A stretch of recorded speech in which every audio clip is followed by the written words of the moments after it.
My next choice, there's a strand called Hard Talk.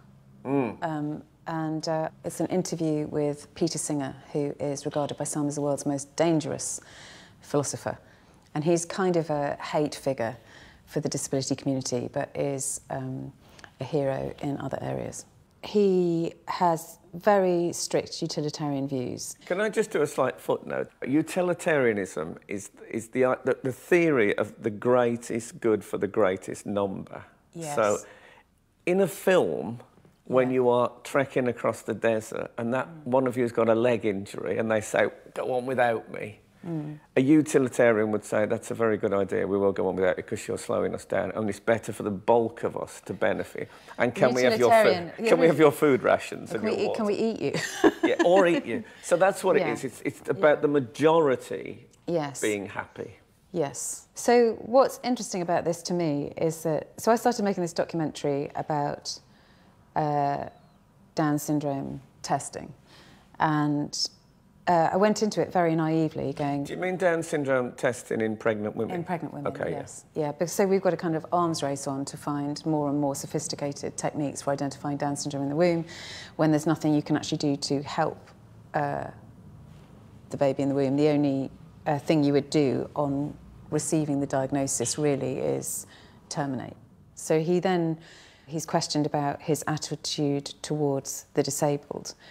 And he believes, along with a lot of other people, and the thing that's worrying to me is that these are the people who are advising governments. They believe that, well, if we talk about infants, that a disabled child, they say there's no difference between the embryo and the child at the age of 3. So you ought to be able to not only terminate throughout pregnancy, but also kill. No one has a right to life, he says. So you ought to be able to kill an infant with a disability up to the age of 3. And yeah, it's just, you know, I find this incredibly hard to handle. So when I first started making the documentary, I was, well, we just need to, you know, I was a child of the 70s, I was sort of, well, you know, everyone's equal, right? I thought we all agreed that. But the minute I started meeting ethicists, I discovered that nobody thinks we're equal anymore. And actually, Peter Singer is proposing that there are human beings who are not persons. He uses the term person to mean someone who has what he believes is the adequate amount of self-knowledge. And he believes that there are animals who are persons, so who have enough self-awareness and knowledge and desire to live to be categorised as worthwhile, and human beings who are not. Okay, so let's have a look at Peter Singer now, talking about life. I think the sanctity of life is a religious doctrine that has no defensibility outside particular religious views. For example, the idea that all humans are made in the image of God, or that all humans have an immortal soul, or that God has commanded us not to kill. I don't think it's an idea that otherwise is justified. And has no place in the public debate. Well, I mean, I don't object to people mentioning it, but I think if they mention it, they should be challenged. They should be asked, why do you think that a member of the species Homo sapien, just because they're a member of that species, has a right to life that, for example, a non-human animal, let's say the gorilla who was shot in Cincinnati Zoo last week, does not have, even though the gorilla has far more self-awareness, far more ability to form relationships with others than a member of the species Homo sapien with a very severe brain damage. I would say that there are 3 main points to Peter Singer's argument in this interview, and it's give more money to charity, kill the severely disabled, and be nice to animals. Yeah. And I think it was Meatloaf who said 2 out of 3 ain't bad. No, I think that middle one seems out of place. Doesn't it? To the other very, very kind ones.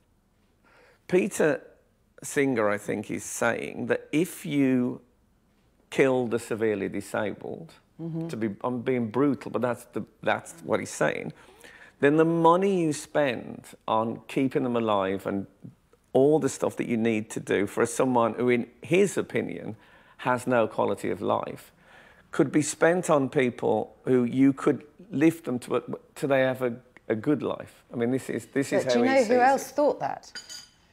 Hitler. Yeah. And he practiced on the disabled. I'm going to cry. Oh, don't cry. Have you seen the Hard Talk Hitler interview? He's a beast. No, go on. No, go on, please. It's all right to cry. You won't be the first. I've cried on this show. I honestly have. Have you really? I have. Yeah, just... Yeah, I mean, it's this... I think it's just not for him to say... I mean, it's really interesting because it's kind of... You know, it does kind of make sense until you're the person who's been put outside the circle. Mm. I actually feel, through being the parent of a disabled child myself, that I went into that parenting experience believing that independence was a sort of high goal. And I've come out of it going, you know what, it's really not as important as all that. Interdependence is much higher, much higher. You know, being able to interact and relate with other people and actually seeing my son Ollie go through life and bring this wake of kindness out of people. You know, if you could say to somebody, you're going to have a child who will magically bring about social cohesion, will bring joy and encourage all the people around him or her not to take life too seriously, who will enjoy simple things in life, who will literally do a dance if there's ice cream in the freezer, who is able to enjoy, enjoy life. That's a whole new value system, isn't it? That's a whole new way of assessing what is or isn't valuable. You know, in Denmark, it's a government goal to be Down syndrome free by 2020. Down syndrome free is a government goal. Whereas for me, this is, you know, Down syndrome is, it feels like a culture or a race. This is not something I can separate from my son. It's not like cancer, something that happens. It's not a disease. It's not something that interferes with his happiness. He doesn't suffer. And yet it is a government agenda to eliminate him and people like him.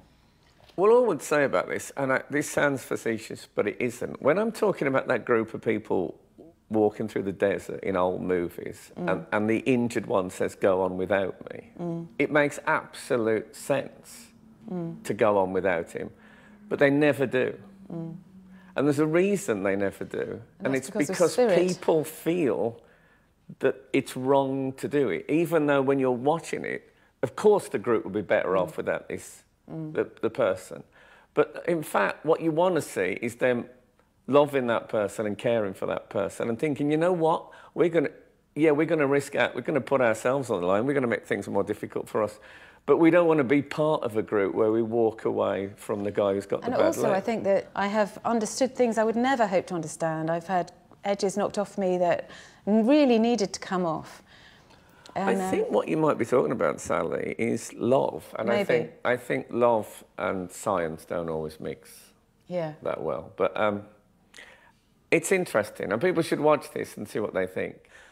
And his calm logic is... hard to fault. It's very tricky.